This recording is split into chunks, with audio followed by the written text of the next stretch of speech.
السلام علیکم ورحمۃ اللہ وبرکاتہ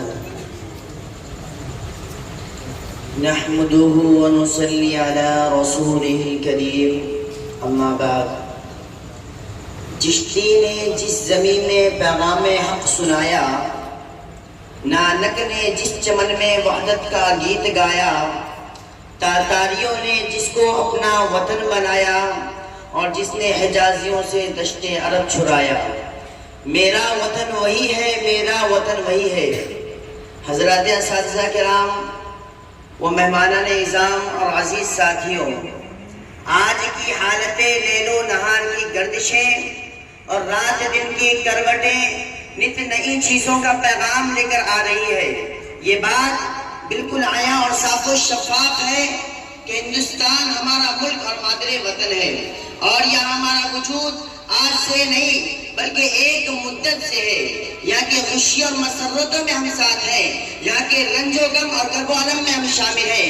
جب جب ہندوستان میں کوئی بات ہوئی تو سلجھانے کے لیے ہم آگے بڑھے، جب جب کسی ظالم نے اس کے سہاگ کو لوٹنے کی کوشش کی تو اس کی حفاظت کے لیے ہم سینہ سپر ہوئے۔ اس گلشن پر جب ظلمت کی تیز و تند آندھیاں چلنے لگی تو انہیں روکنے کے لیے ہم آگے بڑھے۔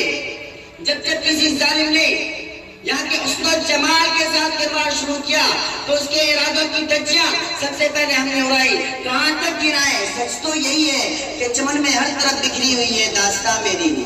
میرے عزیز ساتھیوں، آج فرقہ پرستی کی ہواؤں نے پورے ماحول کو سر آلود کر دیا ہے۔ منافقت کی چنگاریوں نے سکون و اطمینان کے ہر محلات کو خاکستر کر دیا ہے۔ بغض و عداوت کے گنجے اثرات ہر جگہ پھیل چکے ہیں۔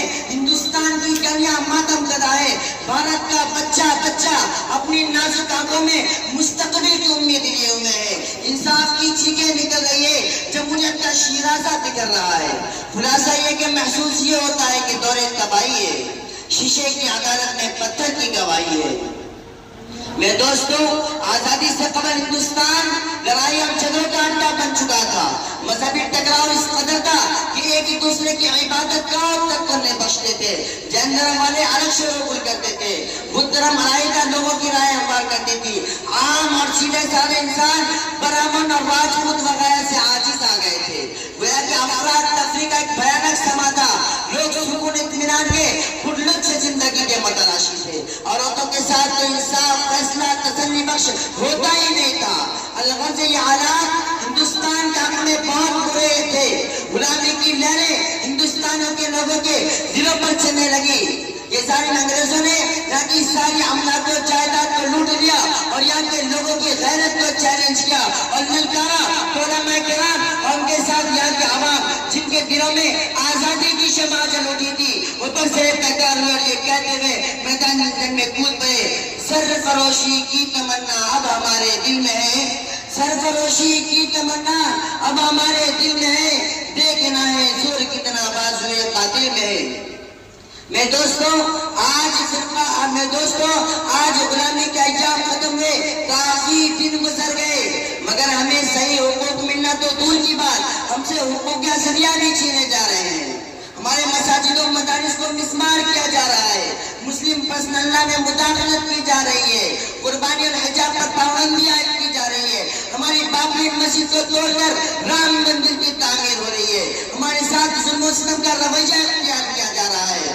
ہم ہندوستانی مسلمانوں کا ہندوستان میں جینا دوبر ہو گیا ہے۔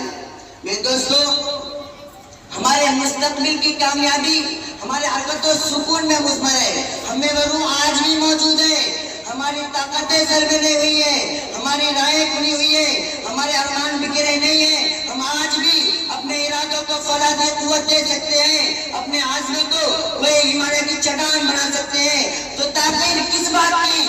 رکاوٹ کیوں؟ اٹھو، آگے بڑھو، کھینچو باطلوں کی زبانوں کو، سرد کر دو ان کی طاقتوں کو، روک لگا دو مخالفوں کی راہوں پر۔ یہ خاموش مزاجی تمہیں جینے نہیں دے گی، یہ خاموش مزاجی تمہیں جینے نہیں دے گی۔ اس دور میں جینا ہے تو کوہرام مچا دو۔ میرے دو دوستوں، ہمارے مستقبل کی کامیابی ہمارے حرکت و سکون میں مضمر ہے۔ آنے والے دنوں کی روشنی ہمارے مضبوط ارادوں میں پوشیدہ ہے۔ ہم اپنے جان کو ہتھیلی پر رکھ کر اپنے اکابر و اسلاف کے طریقوں کی تجدید کریں تاکہ ہندوستان کا ہر خطہ گہوارہ بن جائے۔ قدرت سے امید ہے کہ کامیابی ہماری دامنگیر ہوگی۔ کچھ بات ہے کہ ہستی مٹتی نہیں ہماری، کچھ بات ہے کہ ہستی مٹتی نہیں ہماری، صدیوں رہا ہے دشمن دور جمع ہمارا۔ وآخر دعوانا الحمدللہ رب العالمین۔